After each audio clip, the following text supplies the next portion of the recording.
నమస్కారం గురువుగారు. శ్రీమాత్రే నమః. శ్రీ గురుభ్యో నమః. గురువుగారు, ఎవరికైనా పుట్టినరోజు అనేది సంవత్సరంలో ఒకసారే వస్తుంది. అవునమ్మా.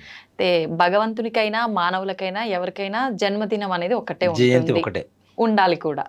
కానీ హనుమంతుడి విషయానికొస్తే సంవత్సరంలో 2 సార్లు హనుమత్ జయంతి జరుపుకుంటూ ఉంటారు. చైత్ర మాసంలో ఒకసారి, వైశాఖ మాసంలో ఒకసారి. అవును. ఎందుకని గురుగారు 2 సార్లు ఎందుకు జరుపుకుంటారు? అసలు నిజంగా హనుమాన్ జయంతిని ఏ రోజున జరుపుకోవాలి? జయ శ్రీరామ్. ఆంజనేయ స్వామి వారి నామం చెప్తేనే ఎవరికైనా ఉత్సాహం కలుగుతుంది అవును గురుగారు. కదా. జై శ్రీరామ్ అన్నప్పుడు ఆంజనేయ స్వామి వారు ఉత్సాహవంతుడవుతాడు. మ్మ్. జై హనుమాన్ అన్నప్పుడల్లా చిన్న చిన్న పిల్లలకు కూడా మనం చెప్పాల్సిన పని లేదు, ఆయన చూస్తే జై హనుమాన్ అంటుంటారు. అంటుంటారు. అంటే అంత ఆనందాన్ని కలుగజేసేటువంటి ఓ శక్తివంతుడు ఆంజనేయ స్వామి వారు. మ్మ్. మనకి ఆంజనేయ స్వామి వారి లక్షణాలలో నవవ్యాకరణాలని 9 రకాల వ్యాకరణాలు ఉంటాయమ్మా. ఓకే. ఇవి చదువుకున్న వాళ్ళు చాలా తక్కువ మంది ఉన్నారు మ్మ్. దేవతల్లో కూడా. ఓకే. ముఖ్యంగా దాంట్లో బ్రహ్మ, మ్మ్. రావణాసురుడు, మ్మ్. ఆంజనేయ స్వామి, వీరు ముగ్గురే. వీరు ముగ్గురు మాత్రమే నవవ్యాకరణవేత్తలు. ఓకే. వేరెవరికి ఎవరికి రావు.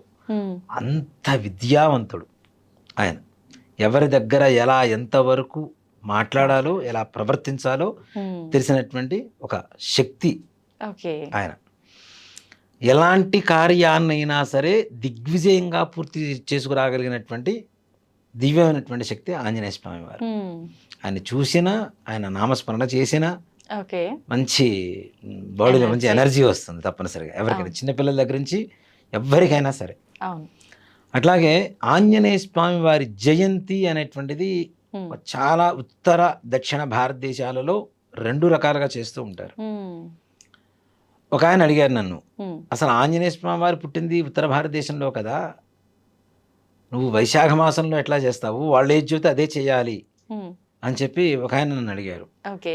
నిజమే, బాగానే ఉంది. మ్మ్. మన ఋషులు మునులు దక్షిణ ఉత్తర భారతదేశాలకు సంబంధించినటువంటి సంప్రదాయాలు కాదు, మ్మ్. యావత్ భారతదేశానికి సంబంధించినటువంటి శాస్త్రాలని మనకు అందించినటువంటి వాళ్ళు ఓకే. వాళ్ళు చెప్పినటువంటి ఒక శ్లోకం ఉంది. మ్మ్. ఆ శ్లోకం ద్వారా హనుమత్ జయంతి చేయాలి కదా అని చెప్పి నేను ఒక శ్లోకాన్ని చెప్పాను. ఓకే. అది తప్పనిసరిగా ఒప్పుకోవాల్సిన పరిస్థితి. మ్మ్. చైత్రశుద్ధ పౌర్ణమి. దీంట్లో ఏంటంటే దక్షిణ ఉత్తర భారతదేశాలలో అంటే వాళ్ళది వాళ్ళకు వచ్చేసరికి ఏమో సౌరమానం అంటారు, ఓకే. మనదేమో చాంద్రమానం అంటాం. మనం స్వస్తి స్త్రీ చాంద్రమానేన అని చెప్పి రాస్తూ ఉంటాం. అవును గురుగారు. వాళ్ళు స్వస్తి స్త్రీ సౌరమానేన అని చెప్పి రాస్తూ ఉంటారు. ఓకే. అంటే వాళ్ళు సూర్యుని ప్రధానంగా తీసుకుంటారు, మనం చంద్రుని ప్రధానంగా తీసుకుంటాం. మ్మ్. అందుకనే మనం అమావాస్యను విసర్జిస్తాం, పౌర్ణమిని పండగ చేస్తాం. ఓకే. వాళ్ళు పౌర్ణమిని అమావాస్యగా భావించి విసర్జిస్తారు, అమావాస్య రోజున పండగ చేస్తారు. అంత దీపావళి opposite. చూడండి మ్మ్. ఏం చేస్తారు, దీపావళి లక్ష్మీదేవి పూజ చేస్తారు కదా. అవునవును. అలానే ప్రతి అమావాస్య కూడా వాళ్ళు లక్ష్మీదేవికి పూజ చేస్తుంటారు నార్త్ ఇండియన్స్ బాగా, every month. Every month. Okay. Okay. అంటే వాళ్ళకి ఒక పండగ రోజు అనమాట. మ్మ్. మనకేమో పితృదినంగా భావిస్తూ ఉంటాం మనం అవును. దాన్ని, అమావాస్యని. మ్మ్. ఇక్కడ వాళ్ళ సౌరమానం ప్రకారం మ్మ్. వాళ్ళకి ఆ రోజున వైశాఖ బహుళ దశమి వస్తుంది చైత్రశుద్ధ పౌర్ణమికి, ఓకే. సౌరమానం ప్రకారం. మ్మ్. మనం ఉంటున్నది, మనం ఏమో ఫాలో అవుతున్నాం, చంద్రమానం. చంద్రమానం. మరి మన అంటే అంటున్నాను కదా, మన ఏడుపు మనమే ఏడవాలి కానీ అంతే. పక్కవాడి ఏడుపు మనం ఎందుకు ఏడుస్తాం. అవునవును. ఎంతసేపటికి ఏంటంటే పక్కవాడు ఏదో చేస్తున్నాడు, వాడికి దాంట్లో ఏదో వస్తుంది, మనం కూడా వేలు పెడదాం అనేటువంటి ఒక ఆలోచన స్థితే ఎక్కువగా మన వాళ్ళలో ఉంది. నిజం. ముఖ్యంగా తెలుగు ప్రజల్లో ఎక్కువగా ఉందని చెప్తారు. నన్ను తిట్టుకున్నా పర్లేదు, ముఖ్యంగా ఎక్కువగా మన వాళ్ళలో ఉంది ఏంటంటే మన ధర్మాన్ని వదిలిపెట్టి పక్క వాళ్ళ ధర్మంలో దూరదాం, అంతే. దాంట్లో ఏముందో మ్మ్. అది చేస్తే బాగుంటుంది కదా. అందుకనే ఇప్పుడు మతాలు మారిపోవటం ఇవన్నీ కూడా కేవలం అదే కదా. నిజం గురుగారు. అవును. మత మార్పులు ఎందుకు అంత ఘోరంగా అంత అధిక సంఖ్యలో జరుగుతున్నాయి అంటే, మ్మ్. నువ్వు పరధర్మం వైపు కన్నెత్తి మొగ్గు చూస్తున్నావు, చూపుతున్నావు. అవును. నువ్వు చూసావో లేదో టక్కన లాగేస్తున్నారు వాళ్ళు, అంతే. ఆ దరిద్రంలోకి వెళ్ళిపోతున్నావు, ఈ అదృష్టాన్ని వదులుకుంటున్నావు. వదులుకుంటున్నావు. సో అలాంటి పరధర్మం కంటే కూడాను ఒకటే మ్మ్. పరధర్మో భయావహ అనేటువంటిది ఒక శాస్త్రం. పరధర్మం ఎప్పుడు కూడా భయంకరంగానే ఉంటుంది. మ్మ్. ఇప్పుడు మా ఇంట్లో నేను ఉండేంత స్వతంత్రంగా ఆనందంగా పక్కింటికి పోతే నేను ఉండలేను కదా. ఉండలేరు. కుర్చీ కూడా మొత్తం ఆక్యుపై చేసి కూర్చోలేం పక్కింటికి పోతే, నిజం. అవునా. అవును. మన ఇంట్లో మనం దర్జాగా కూర్చుంటాం, అవును. పక్కింటికి పోతే ఎట్లా కూర్చుంటాం. స్వధర్మో నిధనం శ్రేయ. మ్మ్. మన ధర్మం మనకి ఎప్పుడు కూడాను ప్రాధాన్యతను ఇస్తూ ఉంటుంది, గౌరవాన్ని ఇస్తుంటుంది, ఆనందాన్ని ఇస్తూ ఉంటుంది. మ్మ్. కాబట్టి మన ధర్మాన్ని వదలకుండా పరధర్మం గురించి తెలుసుకోవాలని తెలుసుకోవటం తప్పు కాదు, ఓకే. దాంట్లో తలదూర్చడమే తప్పు. మ్మ్. కాబట్టి మన ధర్మాన్ని వదిలిపెట్టడం అంతకంటే కరెక్ట్ కాదు. ఉమ్, చైత్రశుద్ధ పౌర్ణమి, ఈ పౌర్ణానికి ఒక విశిష్టమైనటువంటి ప్రాశస్యం ఉంది. ఓకే. ఏమిటి అంటే సీతారాములు అడవికి వెళ్ళినప్పుడు రావణాసురుడు సీతాదేవిని అపహరించుకొని తీసుకుపోయినప్పుడు ఉమ్, ఆంజనేయ స్వామి వారిని సీతాదేవి జాడ తెలుసుకోరమ్మని చెప్పి లంకకు పంపిస్తారు. ఓకే. అవునా? వీళ్ళందరూ కూడాను ఉమ్, ఈ వెళ్ళిన సమయంలో సీతామ్మ వారిని ఆంజనేయ స్వామి వారు చూసిందే చైత్రశుద్ధ పౌర్ణమి రోజు. ఓ, ఆయన వెళ్ళింది దీనికోసం సీతాదేవి సీతమ్మ వారు. జాడ తెలుసుకోవడం కోసమే ఆయన అంత దూరం ప్రయాణం చేశారు. అవును. అన్ని యోజనాల సముద్రాన్ని దాటుకుంటూ వెళ్ళిపోయాడు ఆయన. ఉమ్, అక్కడ ఆ రోజున జయం కలిగింది కాబట్టి, Hmm. వెళ్ళిన కార్యం దిగ్విజయంగా పూర్తి చేసుకున్నారు కాబట్టి ఆ రోజు హనుమత్ విజయోత్సవం అంటారు. ఉమ్, ఉమ్, ఉమ్, విజయోత్సవానికి జయంతికి చాలా తేడా ఉంది తేడా ఉంది. కదా. అవును గురుగారు. విజయం కలిగినటువంటి రోజు కాబట్టి ఉమ్, మన ప్రపంచం మొత్తానికి తల్లి అయినటువంటి సీతామ్మవారిని జాడ కనుక్కున్న రోజు కాబట్టి, వెళ్ళింది ఆంజనేయ స్వామి వారు కాబట్టి, ఆంజనేయ స్వామి వారి అనుకున్నటువంటి సంకల్పం నెరవేరింది కాబట్టి, ఉమ్, ఆంజనేయ స్వామి వారికి విజయం చేకూరింది కాబట్టి ఆ రోజున విజయోత్సవం చేయడం అనేది ఒక ఆనవాయితీగా వస్తుంది. ఓకే. దాన్ని హనుమ జయంతిగా పేరు మార్చి చివరికి క్యాలెండర్లో కూడా ముద్రించే దౌర్భాగ్యపు పరిస్థితి దిగజారుతున్నాం మనం. అవును గురుగారు. అది హనుమ జయంతి కాదు.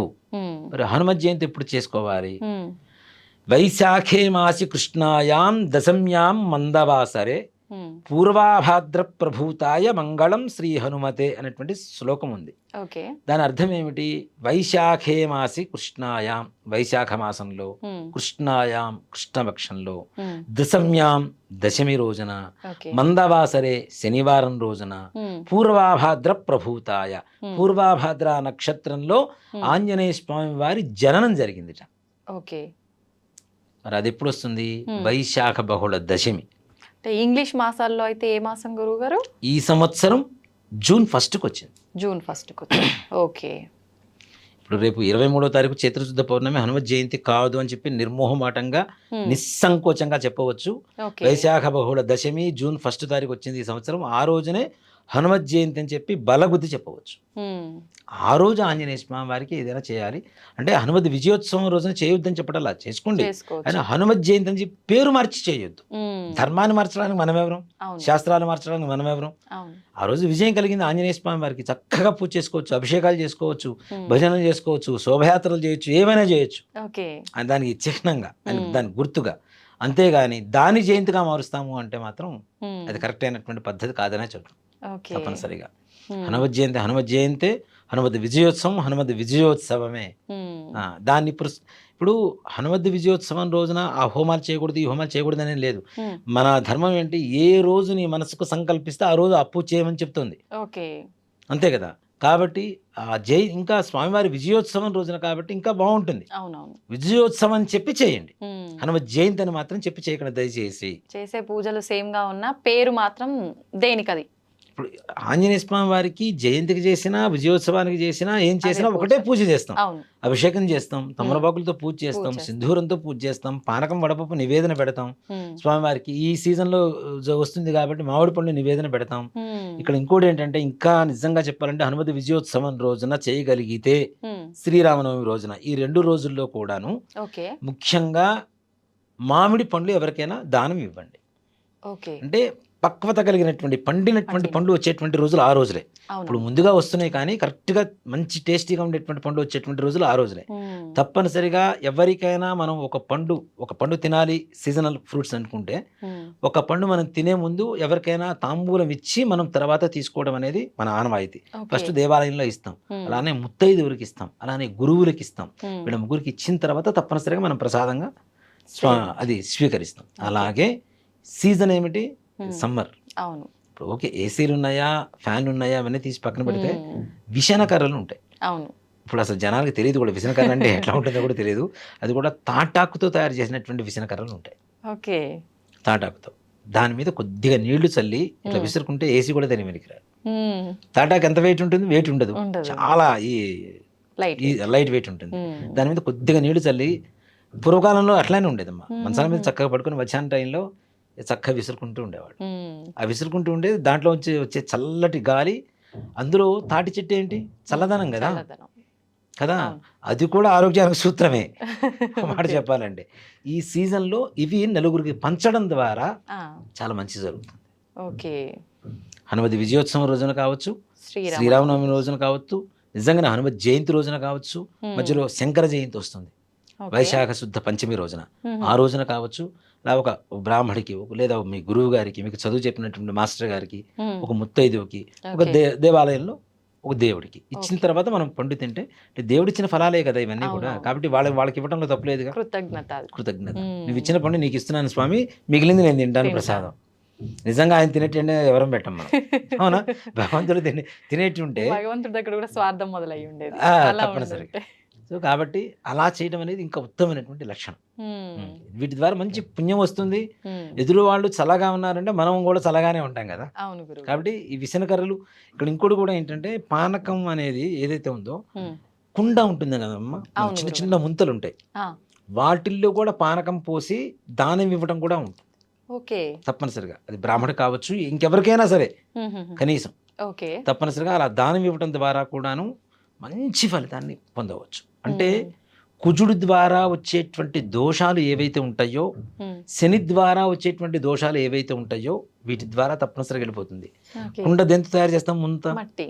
కదా కుజుడు, మ్మ్. పానకం అంటే బెల్లంతో తయారు చేస్తాం అంటే శని, మ్మ్. దోషం పోతుంది కదా. ఓకే.